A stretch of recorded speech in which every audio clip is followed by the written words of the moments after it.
Yo xanna guys, jiena ħames is-sena tajba, erġajna lura hawnhekk, erġajna lura mal-Connected Club, erġajna lura għal One Fall.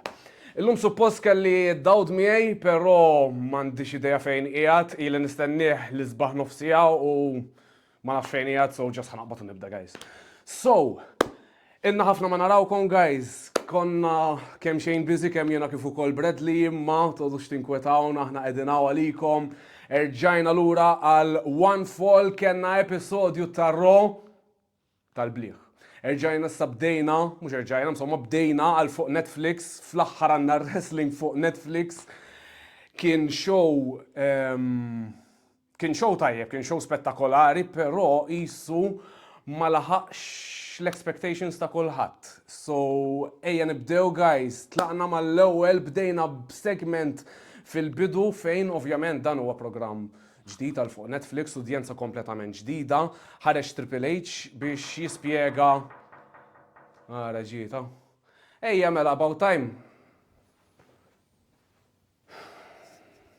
U hija wasaltu. X'inqal għalek minn? I'm here. I'm here what you started. Lest wasalt, le għallex ili nofsija nistennik ta' Wait, at least not 31 minutes. So, hey, I'm here. Tantu paħtkom in. Xannu, rajt jew? Shana, Happy New Year, Ġdid. Happy New Year. Happy New Year. Happy New Year to everyone who follows One Fall. One Fall? One Fall, wahda. Waħda. Wahda. So, what have you started so far? Le, sissa qed nitkellmu fuq il-promo ta' Triple H fil-bidu, ovvjament qed nitkellmu fuq Raw li għadda ta' Netflix. Alright. Bażikament da peress li huwa programm ġdid għal viewers ta' Netflix, vera kienet tajba l-fatt li spjegaw l-istorja naqra ta' wrestling. Naħseb li opportunità kbira kemm għad-WWE kif ukoll għal-wrestling business in ġenerali din il-fatt li qegħdin fuq Netflix. U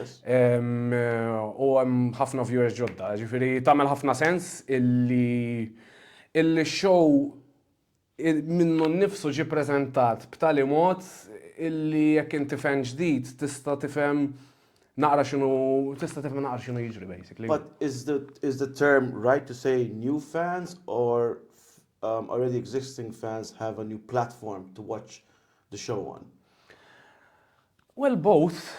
Però the existing fans were already there. Il-punt ta' transition għal Netflix huwa biex tattira il-fans il-ġodda illi qegħdin fuq l-iktar streaming platform popolari fid-dinja. Yeah, so we got WWE going on Netflix and AEW going on another, apparently not so much of a global platform either. Are they? Yeah, they're going on something or it's some live stream platform. I forgot the name. Seniority not that important. So back to important things. Back to important things. But ħareġ Rock? Dwayne. ħareġ Dwayne. Actually, that's true. Dwayne ħareġ mhux Rock. X'taħseb fuq il-promo tiegħu? Baby. Like he goes through all that feud last year, WrestleMania, the WrestleMania of the in-ring promo with Cody. Afterwards, and all that, just to come back on Netflix to be a baby. Like, what the hell is going on? It's like, where's the direction going with this? Because his beatdown on Cody prior to Mania was fantastic. So for him to do this and that and say to Cody, like, great job, my young man, stuff like that, it's baby. So again, is this Dwayne the original boss? Like, I mean, boss, not the gimmick boss, or is this like The Rock being a babyface? Because it's like, it felt more like Dwayne Johnson, the CEO, whatever it's called, part of the board of directors. It's weird, ma tax. La data WrestleMania ħareġ, ħadlu bidejh. So, ma tgħidx morna from mill-beatdown mal-ewwel għal-hugs or whatever. Yeah, I mean... Tipo kien diġà għala di, tipo I have a great respect for you, whatever, bla bla bla, ħadlu bidejhom bata isu insinwa illa ħajmur għat-titlu li he wants a title match. Exactly. Jiena l-ewwel rajta naqra weird, però fl-istess ħin Ma ngħidx daqshekk weird għax kien diġà ħareġ The Rock u wera l-ammont ta' rispett li għandu lej Cody. Plus tinsiex Cody għen lil Roman għenu ħafna biex ġablu la fala lura, għenu ħafna biex rebaħ il-War Games. Oh, that was good. Sewa? That was good. Però dik wara War Games kienet jew. The War Games had Punk in it. War Games Punk kien, ma kellux jaqsam fiha Cody. Cody fit-tech team. Cody fit-tech team kien fiha, qed ngħid infatti. SummerSlam? No. Palissa qed jibblenkja moħħi, però kien No, f'tech team. Roman returned at SummerSlam. He came back, they tagged up in the pay-per-view after. Jidirli, jidirli. So again, Cody għenu hemmhekk. The Rock ma Roman għadu ma weriex illi he has any problem with him so far. So again, I don't see the reason why it's actually so weird. Illi Rock. I think it's about how the story continued afterwards, because it's like saying Cody's story, like part 1 was the WrestleMania before where he lost. Then part 2 was the continuation where he won at WrestleMania. So the segment after with The Rock should have continued on that point of view. So that's why a lot of fans who are invested into the story should have taken with that, probably were expecting that kind of approach. But again, we're going into Netflix. Maybe they decide to take a different direction. They're gonna find another loophole from here and there to sort things out. But again, it did not feel like it was The Rock there. It felt like it was Dwayne. Iso meta kien jiġi lura, meta kien jibqa' babyface, iso just jħobbidej kulħadd kif inti, whatever. I think there's a lot more to the story. Of course. Fuq NXT mbagħad mar ħareġ tkellem. Again, id-WWE sar jagħmlu għata spiss ħafna di. Jkun hemm jagħmlu xi ħaġa, jistennew ir-reazzjoni tal-fans u mbagħad they act accordingly. Samaw ir-reaction tal-fans, they addressed it. U The Rock insinuali like this is all part of the storyline, relax. So, who knows? Min jaf xejġri, aħna qegħdin f'Jannar. Min issa sa WrestleMania baqanna kemm 4 xhur? April. F'April WrestleMania. Early April. Għatfadal ħafna affarijiet. At least 2 more X'jistgħu pay-per-views. jiġu, le? 2 more pay-per-views. Rumble, Chamber, Mania. Eżatt. Let's move swiftly on. Kenna l-ewwel match fuq Netflix. Tribal Combat. Roman Reigns versus Solo għal Lula Fala. Ma nasibx li kienu ħajamlu għal WrestleMania dil-match, però kienet kella build-up enormi, build-up kbira. Did it live up? The match itself overall was great. Like, it's a good start to the year. But when you look at the storyline wise, was this feud to be concluded on a Raw? At least at Rumble, or at least Chamber. That would have been perfect. But, doing it on Raw and Netflix, it kind of makes sense. I mean, I can understand it, but I think it should have been concluded at the Rumble, where another story can come out of it. That's how I felt. But the match overall delivered. Bħala match kienet tajba, kienet pay-per-view quality match. Jiena dar rot nittrattaħ bħala pay-per-view l-ewwel net. It was built up like a pay-per-view. So il-kwalità tal-matches qed nistenna li jkunu pay-per-view level. Yes. Was it a pay-per-view level match? Tista' tgħid iva u tista' tgħid le. As long as it's not a main event match. Because unfortunately, Solo, as good as he's doing and as good as he's improving over the years, for some reason, when it's Roman versus Solo, they can't deliver as a main event caliber. Meta tkun bloodline match, eża dejjem ħad tkun match stil naqa' differenti, mhux se tistenna xi match għal New Japan xeba mossi u kickouts u dawn l-affarijiet. True, I mean, Solo in other matches, for some reason, can do better, but with Roman, he gets squashed. U terġa' fil-match, fil-biċċa kbira tal-match u kien dominanti fiha. Naħseb iktar qed tgħid forsi jiġi overshadowed by Roman, iktar It's mill-squashed. It is possible. I mean, Solo is still relatively young compared to the others in terms of experience on the main roster. Oh, yes, of course. I mean, but then again, we had a couple of wrestlers in the past who started off young and became champions. You had Lesnar in his first year. You have Cena within 3 years when he came. Randy Orton within 2 years. Like, if they can carry the torch into the next generation, it makes sense.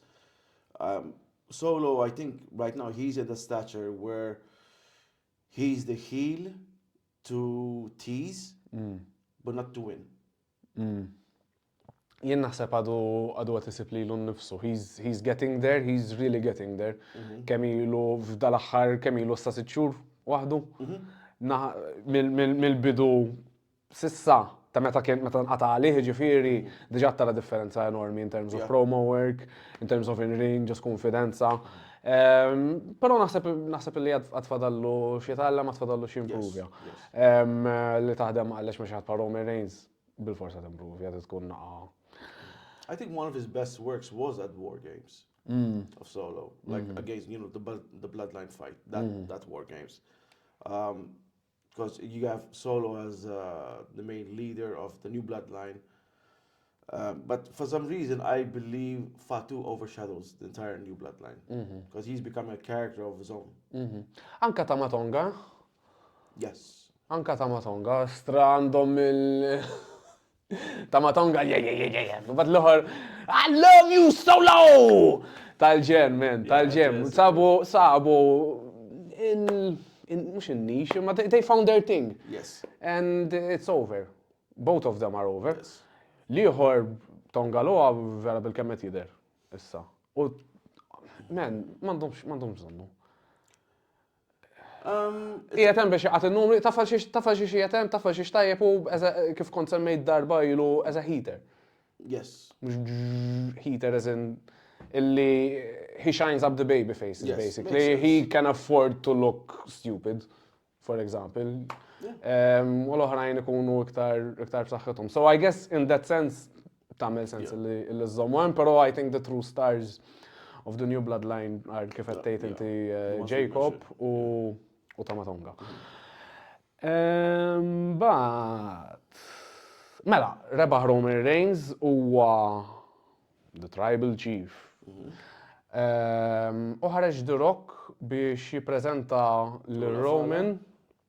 Again, ħadlu bidejh baqa full babyface, anka Instagram stories, tipo jixrob it-tequila miegħu backstage, jixrob it-tequila ma' Cody, jixrob it-tequila ma' kulħadd imdera. Hemm xi ħaġa bejni, hemm xi ħaġa strateġija.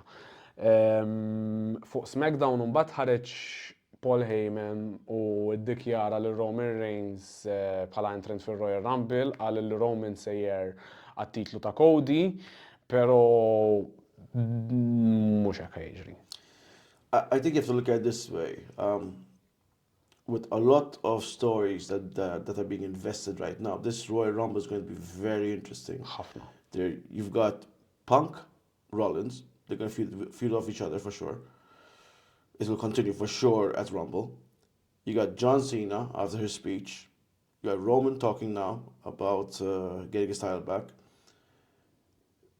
Let's be honest. Kevin Owens. Something's going to happen.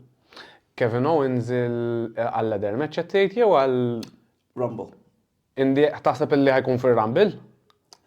I believe something's going to happen in the ladder match. And the loser of that ladder match is going to be in the Rumble. Qed tinsinwa li jaf jitlef it-titlu Cody?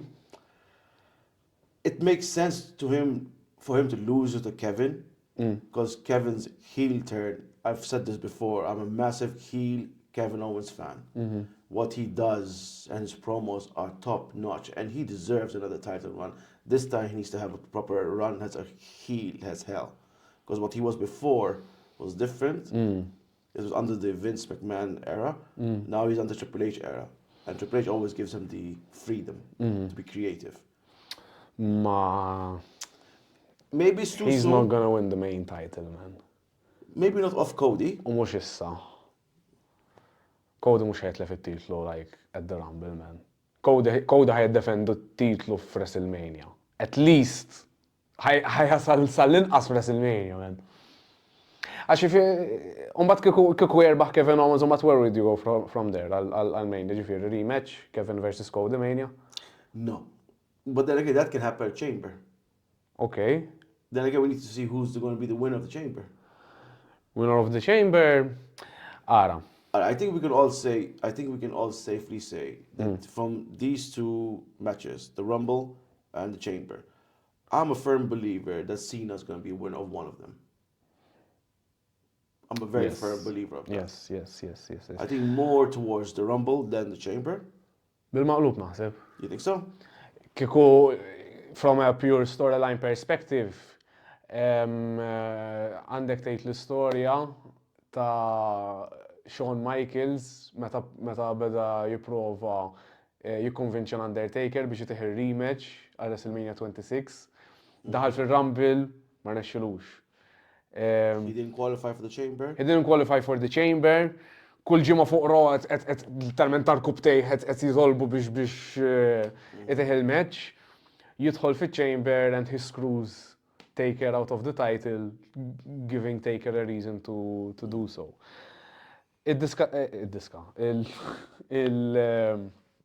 L-storyline ma' Cena nimmaġina huma sejrin so nistgħu nimxu infatti għas-segment il-limis ta' John Cena meta joħroġ u jitkellem fuq ir-Rumble illi qal guys I have low confidence, ilu ma nerbaħ match fuq 2000 jum u irnexxielhom jitfaw l-iktar wrestler naħseb qatt kien dominanti fl-istorja tar-wrestling jew wieħed minnhom 16-time world champion and they made him an underdog.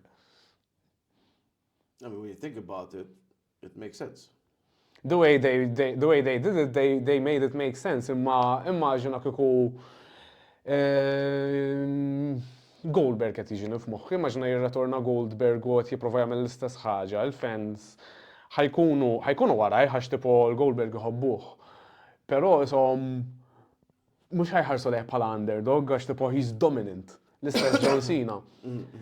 So he's gonna win the title at Mania. He's gonna win a world title at Mania. Jekkux il-WWE jew il-heavyweight, that's another debate.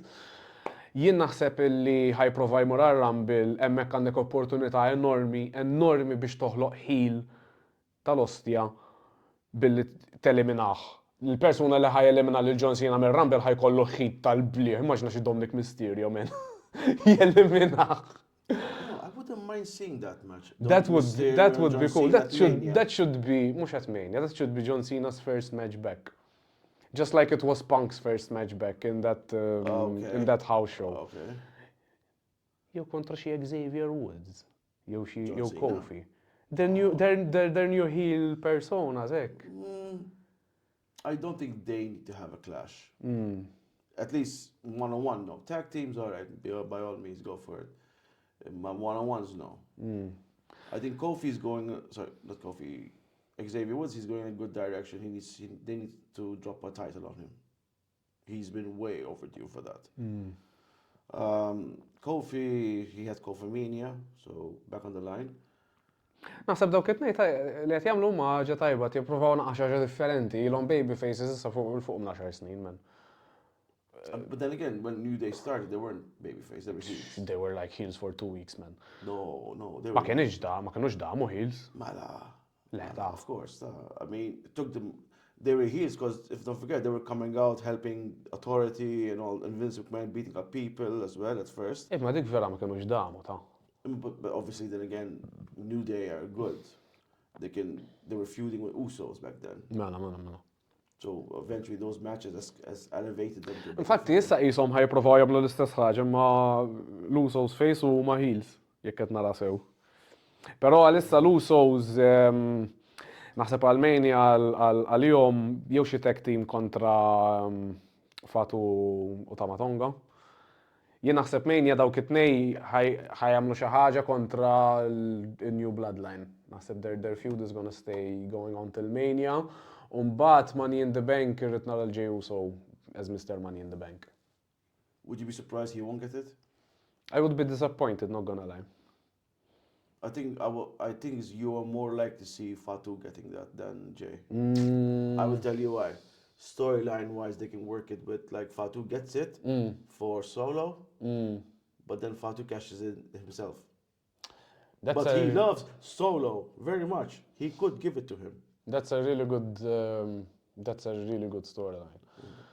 Jien qed dejt nantiċipa li Fatu kien ħajdur kontra solo issa, għax peress li solo tilef il-di, ma di tagħmel ħafna sens man tal-Money in the Bank. That would be really cool. Rumble predictions. Who's the winner?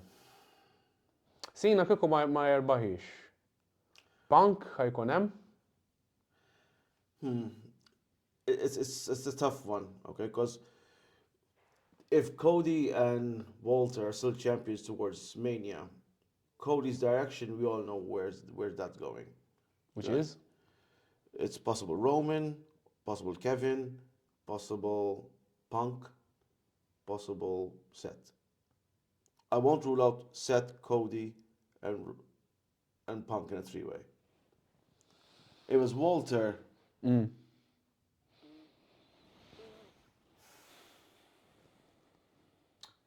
problem is, I mean, I don't remember seeing Walter on Netflix. Did you see him? He was in Backstage? backstage segment, promo. Naħseb video package actually. Like a video package. There you go. So, I mean, okay, I get it. It's Raw, but... He should have been featured, by the way. He should have been on the show, man. Video package, There you go. So, whoever Walter's going to get, I mean, who was the last person he was feuding with? Priest, too. Next week, there's Priest against Finn For the number one in the contendership. street fight. It's just a street fight. Naħseb it might be the end of that feud. There you go. I mean... Forsi jaf interferja hemmhekk. I mean, yeah, don't forget, like, when Priest was fighting Walter, Finn interfered. When Finn was fighting Walter, Priest interfered. So now those two are going to have their own match on the other side. Triple threat at the Rumble? It would be entertaining, because whenever you have Walter in a triple threat match, it's very entertaining. I think the winner of Walter. the Chamber... Just call him Gunther, you fucking hippie. Oh, Gunther, who are you? Walter. Oh, yeah. Ooh, I watch NXT UK, I'm so cool. Kisa. Gunther, right? Gunther. All right. So, Gunther, I think his opponent will be determined by Chamber. Interesting. Jien naħseb Gunther kontra Cena. I think that would make sense. I think that's the money match. That would make sense, but it's not fair on Gunther. Memx għalfej jerbaħ Cena. Imagine Cena loses at Mania. It's his farewell tour, though. Għandu sa Deċembru l-farewell tour, bro. Mania nkun għadna April. But think about this way. Okay, Gunther loses to Cena in Mania. Why not have a Cena Punk SummerSlam? Cena Punk. That would be cool. Naħseb il-fan. Hemm wis feuds jew matches għal Cena Orton, Cena Punk, Cena Orton, that's another name we're forgetting. Cena Dom, Cena Jacob Fatu. Mo. Nah, man. So far, there's one match I would love to see, which I never thought of. Fatu, Bronson. That's the tag team that we all need. That's a tag team, bro. What's his name? Bronson, that's his name? Bronson or Jacob, man. Bronson, the kid of Steiner. Bronson Reed. No, not Bronson Reed. Oh, what's his name? The other one. Bron Breaker. Breaker, that's a match I want to see. Di l-ossja vera, Breaker Fatu, man, that's a match. Darba kienu f-tizjaw, Yeah, and the people were loving it. Imagine Breaker versus Cena. Jew Cena kontra Bronson. Imagine Cena doing the FU on Bronson Reed, man. Ah, the tsunami. Yeah. That would be epic. That would be good. That would be good. Because I believe like Bronson Reed is one of those big guys that's very agile, and he can do things as like a lightweight. I mean, to a certain extent. Dik l-splash mit-top of the cage li ktar lightweight spiċċa kismu. He fit the new bloodline like a glove, huh? Yes. Yes. Man, It vera makes sense. ħasra stra li ġralu, man. He got injured at the worst possible time for himself, man, huh? Yeah, the right push, right timing, perfect timing. But you know, it's wrestling, man. Injury is part of the game. Ejwa, vera, Like, vera. there's a reason why people say, don't try this at home or anywhere else. Don't try getting Hulk Hogan in front of a crowd in 2025. Just anywhere. Like, what were they thinking? What the hell were they thinking?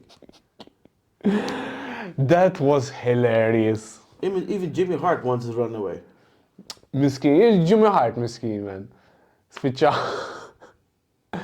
Let's be honest, Hogan had it coming, man. Do you think that Hulk Hogan is still relevant in 2025? L-ħar darba bdejt inkellem lil-David fuqa. U ma qabilx miegħi. David ma jafx David Da Pasquale, il-producer li naħdmu miegħu. He's a big time wrestling fan. David Pasquale of Spine Spirit Studio. Okay, good. Jien l-opinjoni tiegħi hija. I think he's no longer relevant. Jien hekk date Nate, jien l-ewwel date Nate. Però da David he came back with the rebuttal li għal fans ta' dak iż-żmien u speċjalment minn forsi ma jarax il-prodott full time illum. There'll always be Hulkamaniacs. The thing is, Hogan's era overall is just finished. Okay, his last stint at TNA, that was it. Okay, maybe a few show-offs from here and there. Okay, no problem. But he's a nostalgia act. He's living off royalties. To be honest, he's not Hulk Hogan, and I mean, you're not gonna. He has not helped his case with all this leakage that has happened in regards to certain comments he made or the so-called sex tape scandal, whatever, which I'm sure he did himself out there, like Paris Hilton did, that slut. Meta jorrox is-sex tape scandal tiegħek dawd? I don't do charity work. Moving on. Yes. But he, unfortunately, maybe 10 years ago, he might have some relevance in 2015. But 2025, I'm sorry, Hulkamania is dead. Dead and buried. Yeah, I mean, his relevance to the sport is there. His significance is very important because he did made the path for a lot of people. But, homie, get lost. Bye-bye. Like, you've done a lot, but enough. Like, John Cena said himself, like, when he did his promo, his time is done. It's their time now. Like, True. Very true. You have to make time for the future. For example, again, like, Gunther was not there. So what? Give time to Hogan just to come out and get booed? What I saw was that actually it was supposed to be the Intercontinental, the women's Intercontinental title match. There you go. Was supposed to be instead of that segment. So it got pushed for the next week. And pero at the same time it got people talking. It got featured on a lot of news websites with the women's Intercontinental title match, with all due respect to both of them. Would it have gotten that sort of coverage? Il-Hogan għalek ħarġu fl-ħar mill-aħħar. So he has heat. It's go away heat, but it's heat. Why not use that? Okay, I'll give you the benefit of the doubt, but listen, I have nothing against the OG wrestlers who've paved the way for all of the people that we follow till today, okay? But these wrestlers from the 80s and 90s, I understand, listen, this is something they've done for a long time. Yes, they had blood, sweat, and tears into the sport. But okay, it's hard to get over it, but get over it at the same time. If you want to still be relevant to the sport or be involved, backstage. Why do you need to come out there for a pop? How many times did Hogan, no, that's Ric Flair, who got like, what, 2 Hall of Fame rings?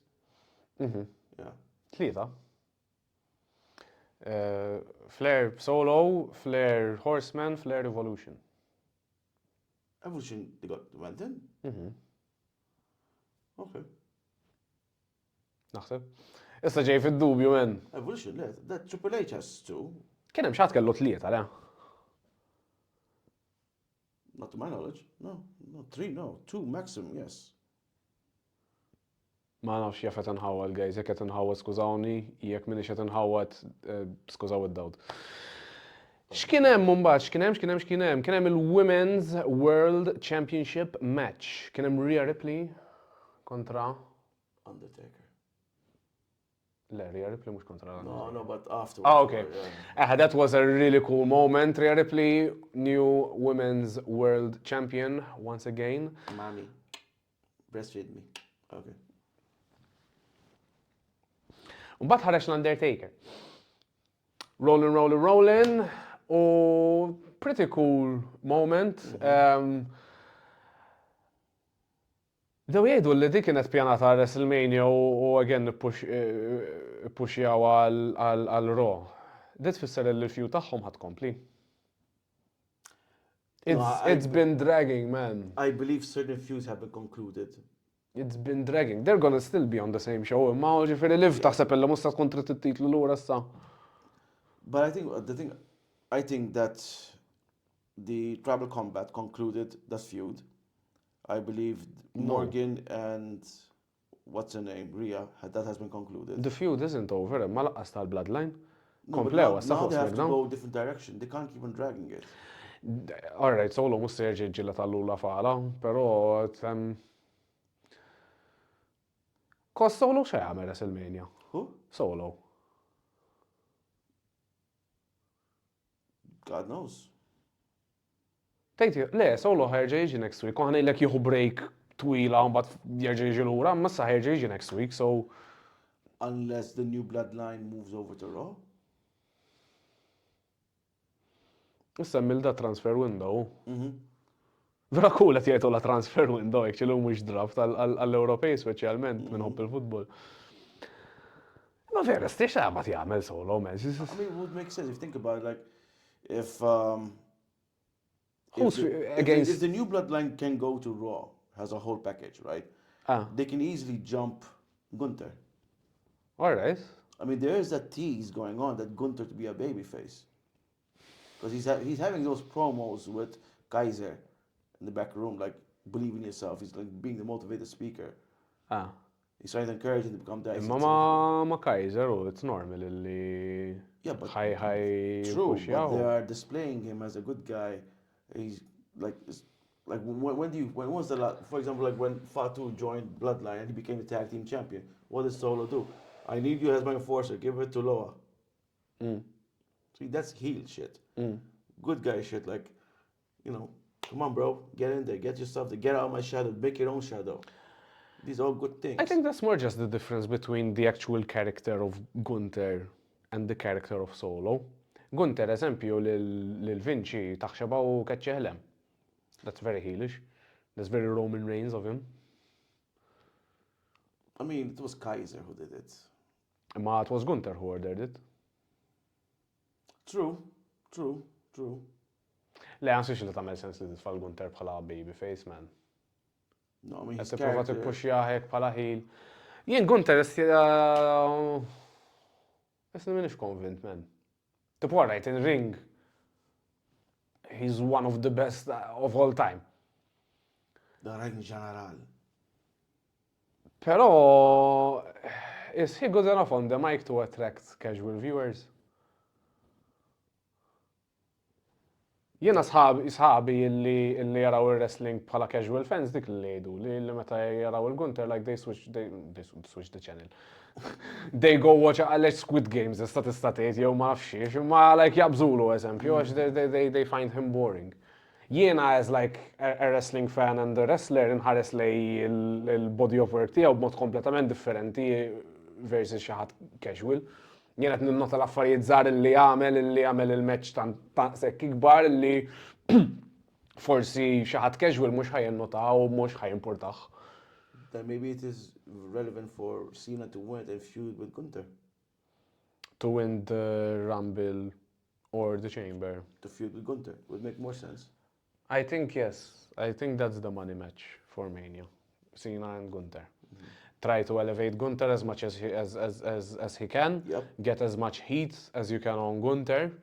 Kaiser ħajaqla xebat minn Cena l-ewwel fil-build-up ta' WrestleMania, ma he's gonna get the rub. Għax ovvjament ħajkun hemm ħafna momenti fejn it-tnejn li huma overpower jew dik kelma bil-Malti żgur. So ħatkun tajba biex telefon dawk it-tnejn. Cena versus Carmelo Hayes. I want to see that promo. Promo, yes. Match, no. Match kun interessanti. Għax naħseb li in a sense fil-match issa tkun Carmelo carrying Cena. You can't say you're gonna carry a vet like Cena, pero like physically liħor he can make Cena look really, really, really, really good. Yes. Really good. He can sell his ass off. Imma l-promos naħseb dawk it-tnejn vera kapaċi jagħmlu promos. He can bring out the best in Carmelo in terms of promo work, which I don't think anyone has done yet since he's been on the main roster. I mean, we haven't even thought of this. Mania, IC title, Breaker, Cena. Għall-IC? Mux Mania ta' Cena has never won that title. Imma mux Mania. Why not? Għax Mania l-main. Mania l-main. Mania għall-istorja is 17 World Titles. Diġa għala. Dik l-istorja għal-Mania. Maybe he doesn't need to win it at Mania. Maybe he can win it another pay-per-view. They can do a champion versus champion match. Bat jarbaħom it-nej. Bat xamil jirtira bit-nej li huma. And then WWE can come up with new tournaments. Jien ngħidlek illi mhux vera ħajamel sa Diċembru, jien ngħidlek illi ħajibqa' iktar. Ngħidlek jagħmel sa Mania. Jekk forsi mhux sa Mania oħra, għax huma qalu his last WrestleMania, però WWE għal dawn l-affarijiet huma l-ikbar giddibin naħseb fl-istorja tal-gideb. Alright, jien niftakar għal once in a lifetime John Cena u The Rock u mbagħad għamlu għas-sena d-dieħla. Alright, ġifieri li qed jgħidu li this is Cena's last WrestleMania, this is his retirement tour u fl-aħħar ta' Diċembru ħajrtira. I mean, he doesn't have it in him anymore. He just has enough fuel in the tank for one more year. That's what they're saying to the public. These are wrestlers. These are workers. Don't trust a thing they say. Specialment xi ħadd old school. Okay. I guess we'll see. But jien ngħidlek lejn l-aħħar ħajamlu xi ħaġa illi qisu like bil-fors irid ikompli. Ħajkun hemm xi ħaġa, ħajkun hemm xi ħadd, ħajkun hemm xi ħil. Jattakkalu ħaqqalleċ jinna fil-missieru jew il-martu u tgħid kif nista' ma nirtira issa. Yeah, so you're saying they don't leave it on a cliffhanger. They don't leave, xif li ma sens, don't leave it on a cliffhanger. Leave it for Netflix, għallex tonoddu a cliffhanger.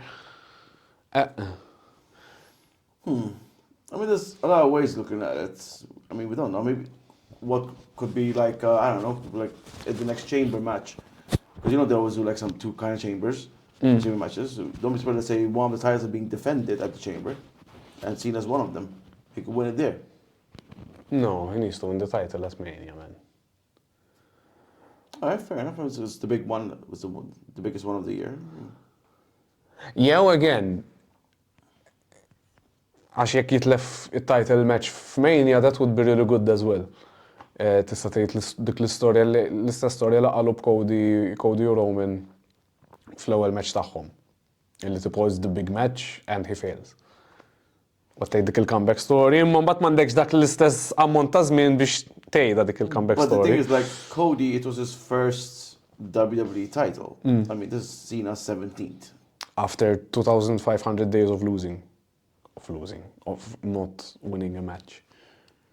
So, like, he's been there before. Cody has never been, Cody was never AEW champion, was never WWE champion, so for him to win his first world title, which made sense. Like, did Cody win the New Japan title? I'm not sure. I don't know. No, ROH champion he was, I believe. New Japan, no, because his feud was with Okada, and no, in fact, he lost to Okada. There you go. You know, I mean, there's a lot of directions that we can go on. Le, interessanti ħafna issa kif ħanispiċċaw, kif ħanibdew is-sena, u naħseb anke ħajkonna sena vera interessanti bħala fans ta' wrestling għajn ngħidu hekk. Il-main event ta' Raw on Netflix kienet CM Punk versus Seth freaking Rollins. Again, a WrestleMania quality Match. feud. Was it a WrestleMania quality match? It was a pay-per-view quality match. Le, naħseb, first of all, we haven't seen the last of this feud. Far Still early, from it. still early. Far from it. It cannot be concluded with just one match. No. U naħseb apposta qisu ma tawx dik ma tawx 100%. Imma il-match mamluwix kbira daqs kemm setgħu jagħmluha. I think, Apposta għax there's a lot more where they think what will can happen go. is a rubber match. A decisive rubber match at Mania for them. Naħseb iva. I think Seth is going to win a match. It's like what happened with, what's his name? Drew McIntyre and Punk. There's going to be...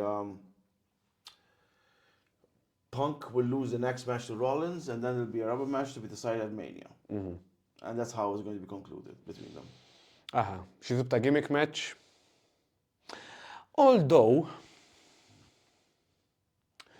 that would be a really good... Għax Mania, it's already gonna be stacked. Absolutely stacked. 2 nights. 2 nights. Pero immaġina jek tuża bħala a main event for a backlash, jew wieħed minn dawk il-pay-per-views, xi bad blood, jew jien naf, għax dak tittemlihom ukoll. Mhux qed ngħidlek forsi il-final match, imma they stretch it out maybe beyond Mania. Però they need to keep it interesting.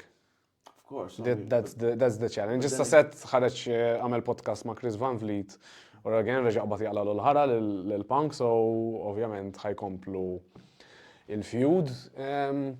It's up to them to keep the feud interesting. So, for verjetà naħseb fuq dik tiddependi more than anything, fuqhom infushom. Next week, so għandna Priest to Belair street fight. Interesting. Who's gonna win? Finn Balor's overdue a win, man. He's been buried as hell. I mean, Buried. he's Buried as a phrase is overused. Malla, l-lum il-ġurnata fil-dinja ta' wrestling. He's not buried. Pero he needs a win in this rivalry against Priest. it's possible. It's possible Finn can win it. Obviously, there will be outside interferences and everything. Għanna Gunter jaf forsi jitbassas. Got the Will Walter around. There's a women's IC title match. Lyra Valkyria versus Dakota Kai. So who's gonna be the first ever women's intercontinental champ? I believe we should go to Lyra, her name, yeah.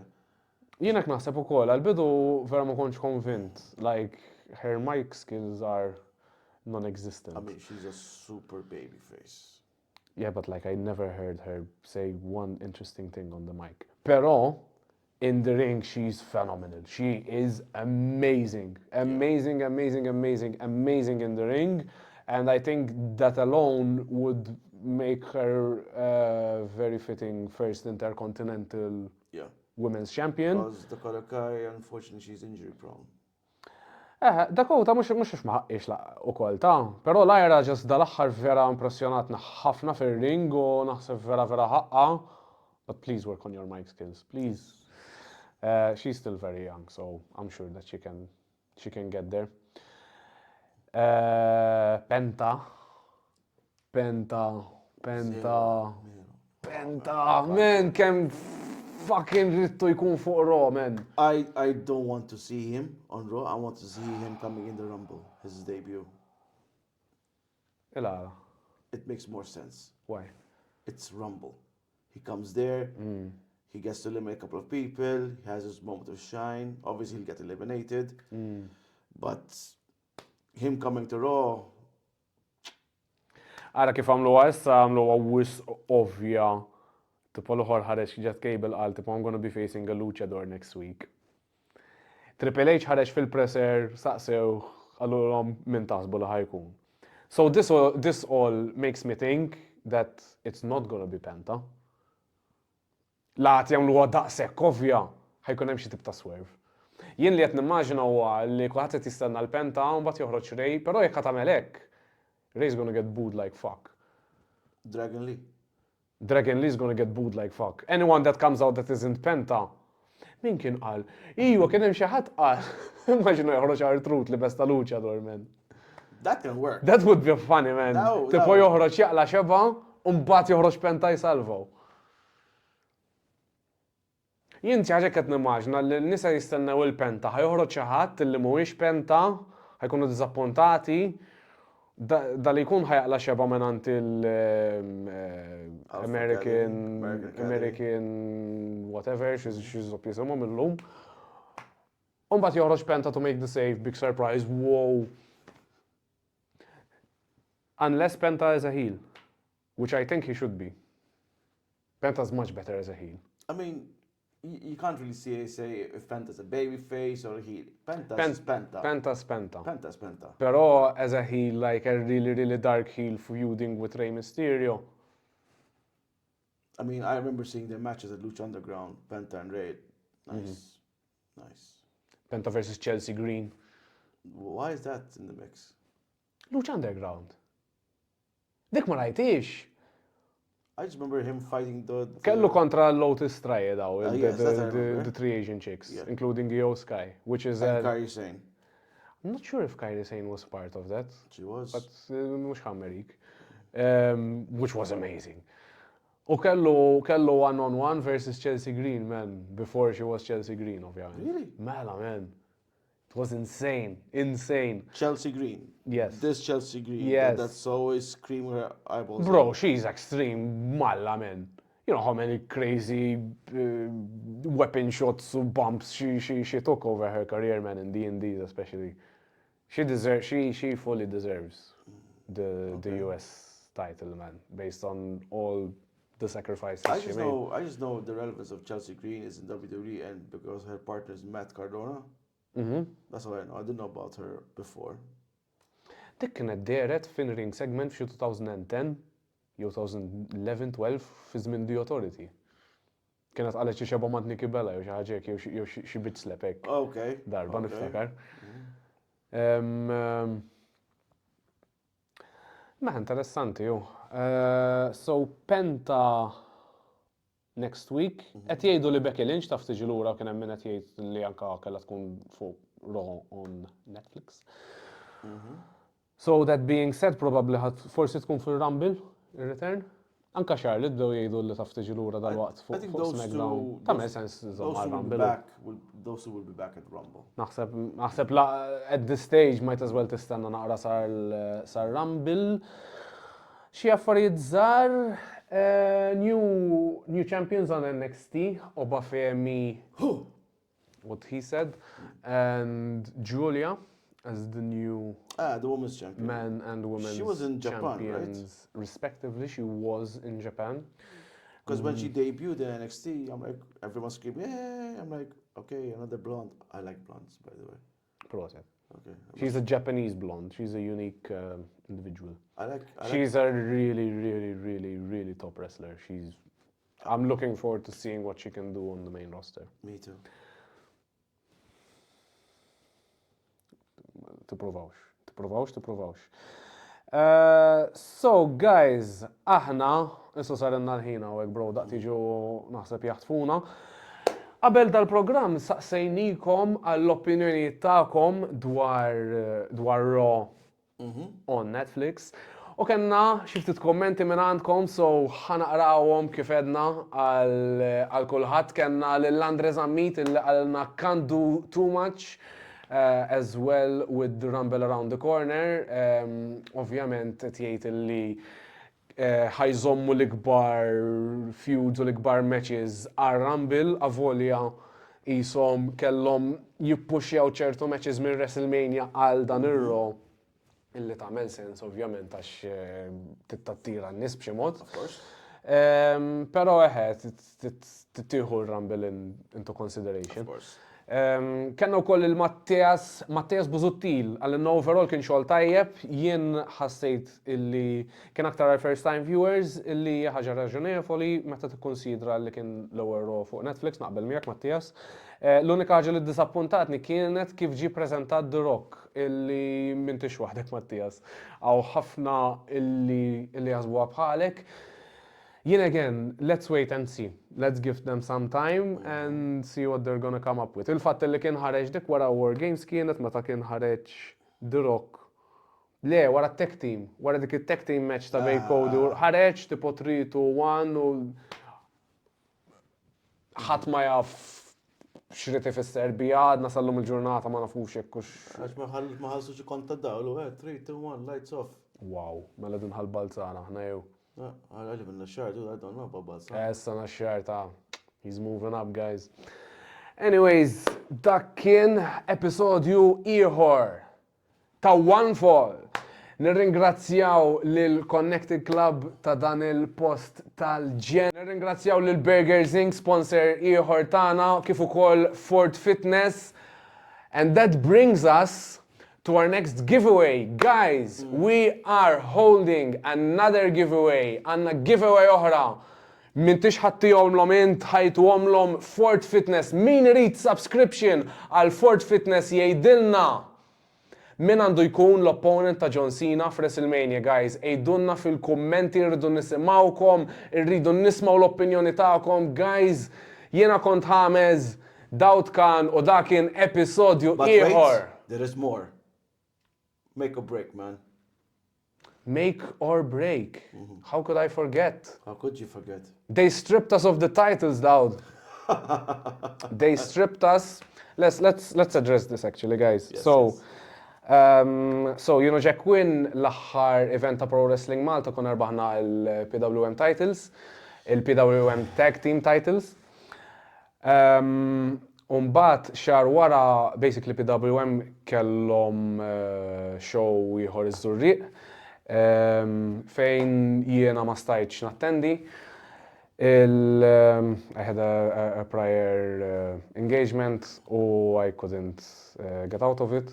I had given them my word and I had to stick to it.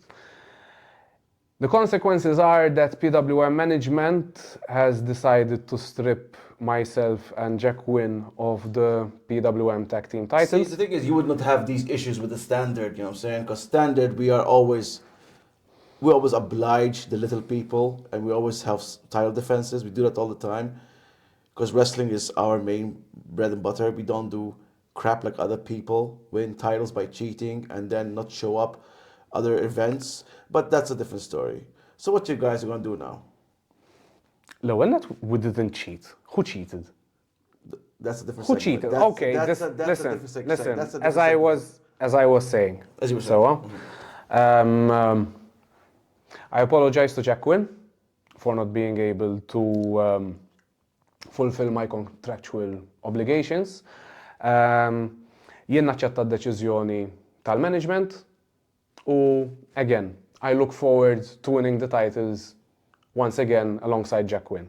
We did it once. Go back in the line. Shh. We did it once. We are gonna do it again. Next event, make or break, ħankonna semifinali We're gonna win that semi-final. We're gonna move on. Semi-final. We're gonna move on. Shut the hell up. We're gonna move on. Win those titles again. Bro, I'm going to celebrate like hell in front of you.